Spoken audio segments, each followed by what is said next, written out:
వరంగల్ ఆర్ఎన్టీ రోడ్లో ఉన్న పట్టణ ఆర్యవైశ్య కార్యాలయంలో ఘనంగా 79వ స్వాతంత్ర్య దినోత్సవ వేడుకలను పట్టణ ఆర్యవైశ్య సంఘం ఆధ్వర్యంలో నిర్వహించారు.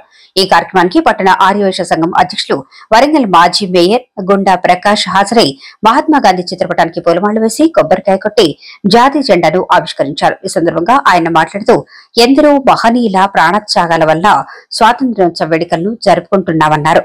ఆర్యవైశ్య నిరుపేద విద్యార్థులకు చదువులకు ఆర్థిక సహాయం అందజేస్తూ ఉన్నత చదువులకు కృషి చేస్తున్నామన్నారు.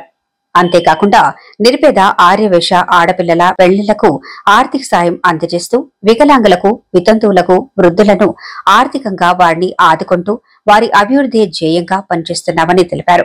ఇలాంటి మంచి కార్యక్రమాలు చేస్తున్నప్పటికీ కొందరు గిట్టని వారు అసత్య ఆరోపణలు చేస్తూ ఆర్యవైశ్యులను తప్పుదోవ పట్టిస్తున్నారని, వాటిని మేము ఎంత మాత్రం పట్టించుకోమని ఆర్యవైశ్యుల అభివృద్ధికి కృషి చేస్తామని తెలిపారు. ఈ సందర్భంగా పట్టణ ఆర్యవైశ్య సోదరిమణులకు సోదరులకు స్వాతంత్ర్య దినోత్సవ శుభాకాంక్షలు తెలిపారు. ఈ కార్యక్రమంలో భద్రకాళి దేవస్థానం ధర్మకర్త వీరన్న, పట్టణ ఆర్యవైశ్య బాంధవులు పాల్గొన్నారు. జయవాసవి 79వ స్వాతంత్ర దినోత్సవ సందర్భంగా వరంగల్ నగరంలోని ఆర్యవైశ్య సోదరిమణులందరికీ కూడా శుభాకాంక్షలు తెలియపరుస్తున్నా. ఈరోజు